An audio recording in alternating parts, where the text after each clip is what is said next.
bersama dengan Yang Mulia Puan Dr. Siti Rohaiza binti Ahmad, merupakan penolong profesor Institut Sains Kesihatan Universiti Brunei Darussalam. Assalamualaikum Puan. Waalaikumsalam. Ya, apa khabar Puan Doktor pada pagi ini, sihat? Kabar baik, sihat. Alhamdulillah. Terima kasih.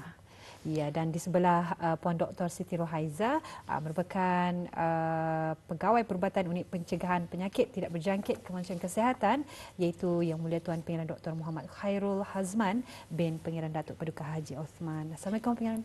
Waalaikumsalam. Alhamdulillah. Apa khabar Tuan Pengiran pada pagi ini? Alhamdulillah sihat. Alhamdulillah. Ya, jadi ini yang ingin kita perkatakan berkenaan dengan kaji selidik status kesihatan dan permakanan kebangsaan yang ketiga. Jadi terlebih dahulu mungkin kita akan ajukan soalan kepada Tuan Pengiran Doktor berkenaan dengan maksud yang maksud NHANSS. Mungkin dapat dikongsikan bersama dengan penonton kita dan bila ianya diadakan dan apakah tujuannya. Silakan Tuan Pengiran Doktor. Alhamdulillah, terima kasih. Enhance satu, kami panggil Enhance, singkatannya bagi kaji selidik status kesihatan dan pemakanan kebangsaan, atau dalam Englishnya adalah National Health and Nutritional Health Survey, yang kena panggil Enhance satu. Kaji selidik ini bukan kali pertama, pernah diadakan tahun-tahun lepas, 10 tahun lepas, 5 tahun lepas, tapi pada tahun ini adalah Enhance yang ketiga. Jadinya seperti apa yang di dalam kaji selidik itu, ia akan dijalankan dengan kerjasama Universiti Brunei Darussalam dengan sokongan dari Pertubuhan Kesihatan Sedunia WHO serta UNICEF. Jadinya antara tujuan kaji selidik ini adalah untuk memberi gambaran penuh terhadap prevalent penyakit-penyakit tidak berjangkit di negara kita ni, seperti kanser, penyakit kardiovaskular termasuk penyakit jantung dan kencing manis, dan juga tadi akan mengenai faktor-faktor risikonya juga. Kedua adalah untuk juga mengenal pasti status kesihatan dan pemakanan juga dalam kalangan kanak-kanak, remaja dan orang dewasa. Jadinya untuk makluman orang ramai, kaji selidik ini akan terbahagi kepada dua fasa, iaitu fasa pertama yang akan memfokuskan lagi kepada isu-isu kesihatan dalam kalangan orang dewasa yang berumur 18 hingga 69 tahun. Manakala fasa kedua pula insya-Allah dijangkakan dilaksanakan pada tahun hadapan, jika itulah, dan akan memfokuskan kepada lebih kepada kanak-kanak dan wanita. Tetapi pada hari ini tani akan menyentuh saja mengenai fasa pertama dahululah. Jadinya fasa pertama ni sudah dijalankan pada bulan November lepas. Dan kami akan meneruskan hingga tahun depanlah. Jadi pada fasa pertama ini untuk warga negara dan penduduk negara Brunei Darussalam, dan untuk kaji selidik ini 5,762 buah rumah telah dipilih secara rambang ataupun random. Jadinya dalam satu rumah itu seorang ahli rumah yang berumur 18 ke 69 tahun yang memenuhi kriteria tertentu akan dipilih secara rambang. Okey. Dan juga di sini ingin kita tanyakan kepada Yang Mulia Puan Dr. Haiza, apakah antara peranan UBD dalam kaji selidik Enhance ini? Okey, terima kasih. Peranan UBD dalam kaji selidik ialah bekerjasama dengan pihak Kementerian Kesihatan mengendalikan bengkel dan latihan bagi pembantu penyelidik,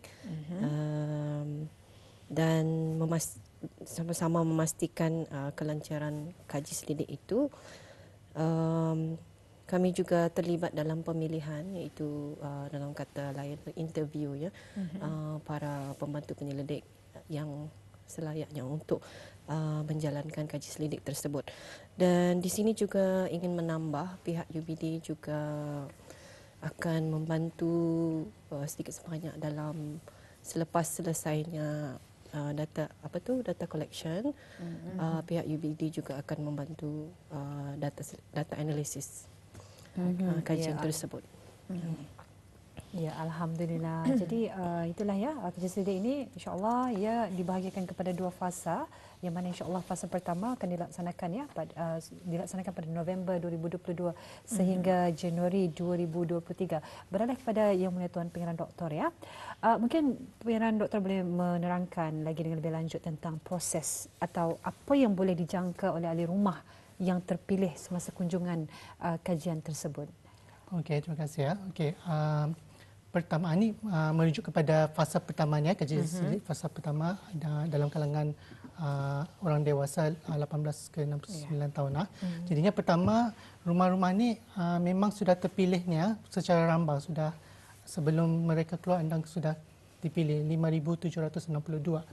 Jadinya rumah-rumah yang terpilih ini akan menerima surat pemberitahuan terlebih dahulu dalam beberapa hari atau seminggu sebelum pasukan pembantu penyelidik ini mengunjungi ke rumah mereka. Jadinya surat pemberitahuan ini adalah untuk memaklumkan lagi dengan lebih lanjut mengenai apa yang akan dijalankan dalam kaji selidik ini. Jadinya pasukan pembantu penyelidik akan supaya tani tahu akan memakai tag pengenalan mereka yang tertera nama dan gambar juga beserta logo Kementerian Kesihatan dan logo Enhanced Survey itu. Dan sebelum memulakan tinjauan dan mengunjungi rumah itu, pembantu penyelidik akan memberi penerangan yang ringkasan ini apabila diorang datang sudah mengenai kajian ini kepada tuan rumah atau ahli rumah mengenai tujuan dan proses kaji selidik itu.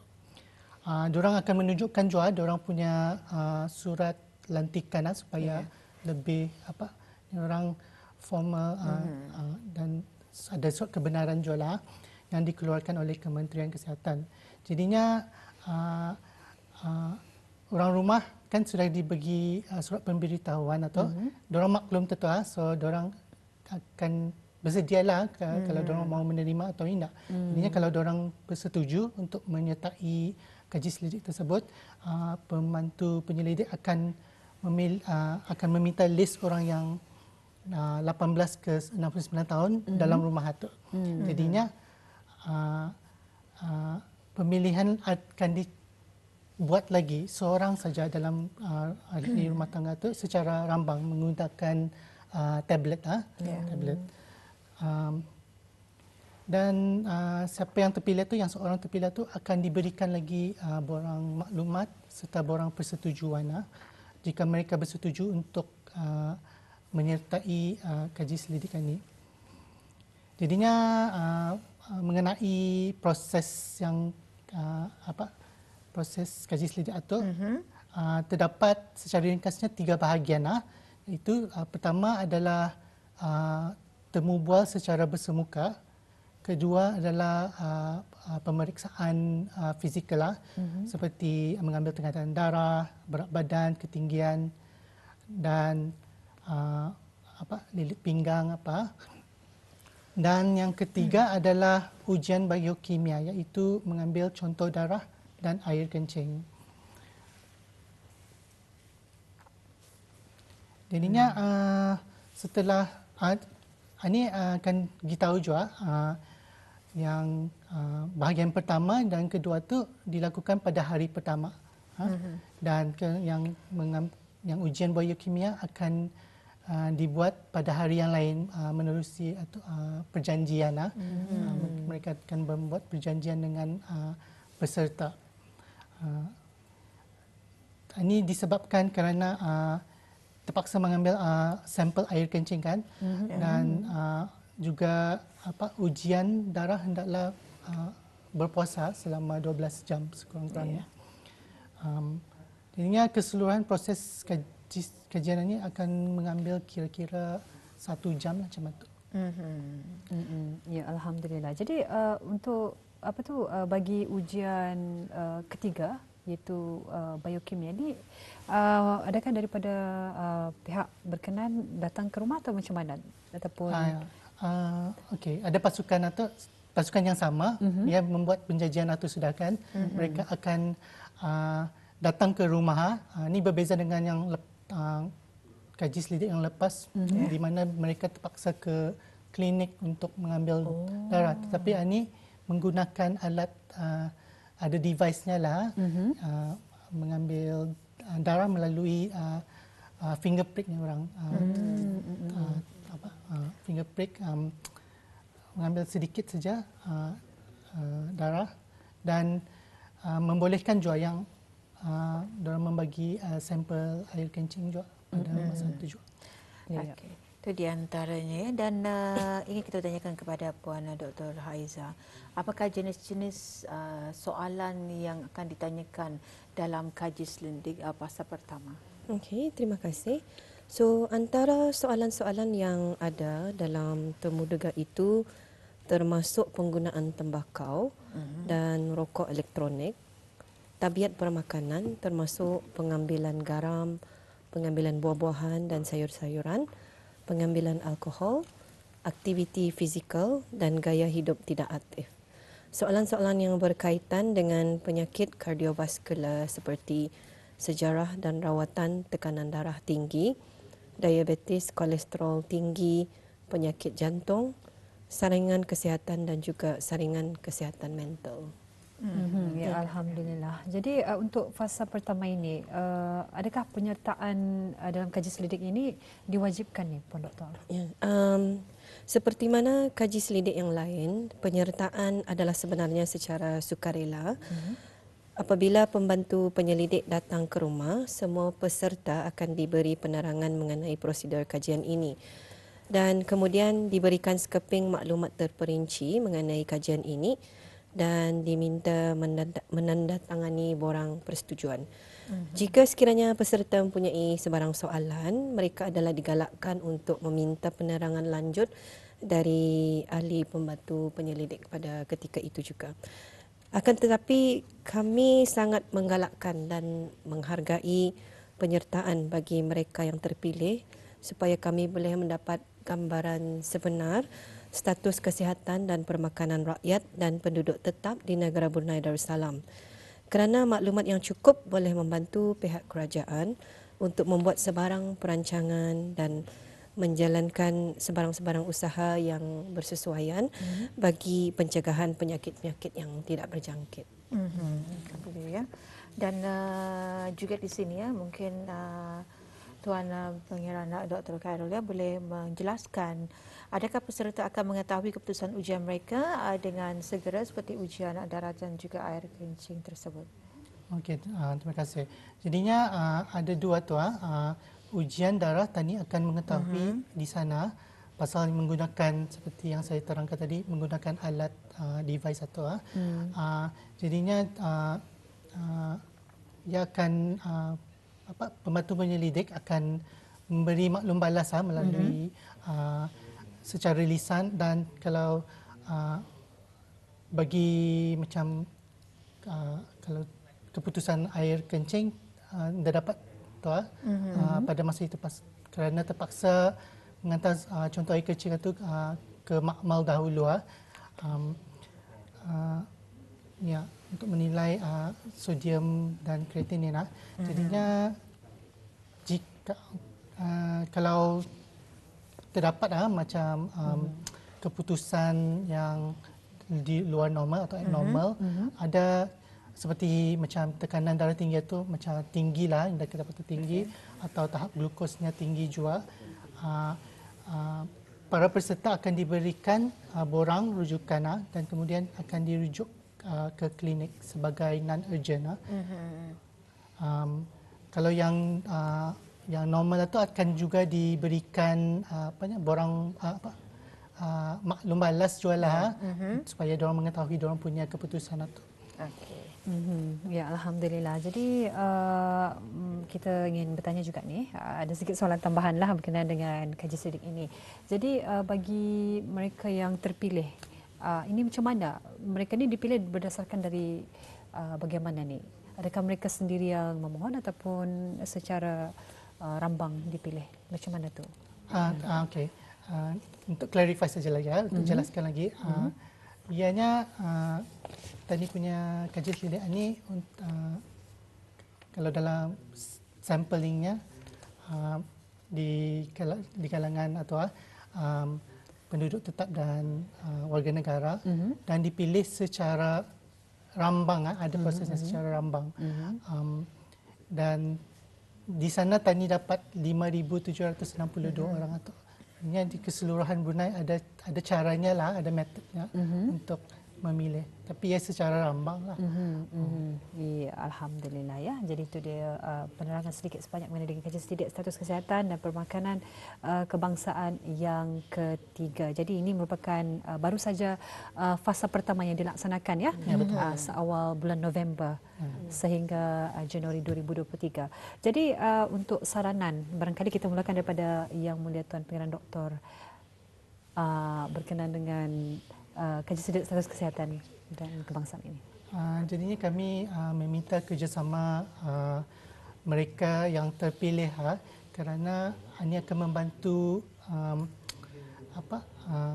pihak Kementerian Kesihatan untuk menilai status ataupun progres dalam mencapai sasaran dan maklumat berkaitan dengan kesihatan dan pemakanan kebangsaan di peringkat negara Tani.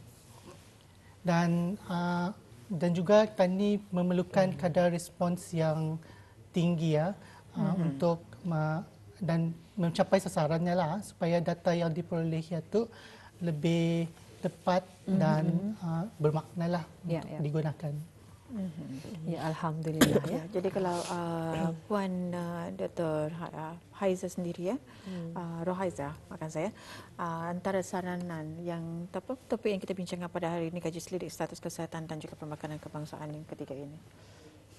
Saranan terakhir dari saya ialah untuk menggalakkanlah semua penduduk untuk mengambil bahagian dalam kajian ini. Seperti yang diterangkan tadi, ia dapat membantu pihak kerajaan untuk melaksanakan dan melakukan usaha-usaha yang bersesuaian demi untuk mengelakkan penyakit yang tidak berjangkit.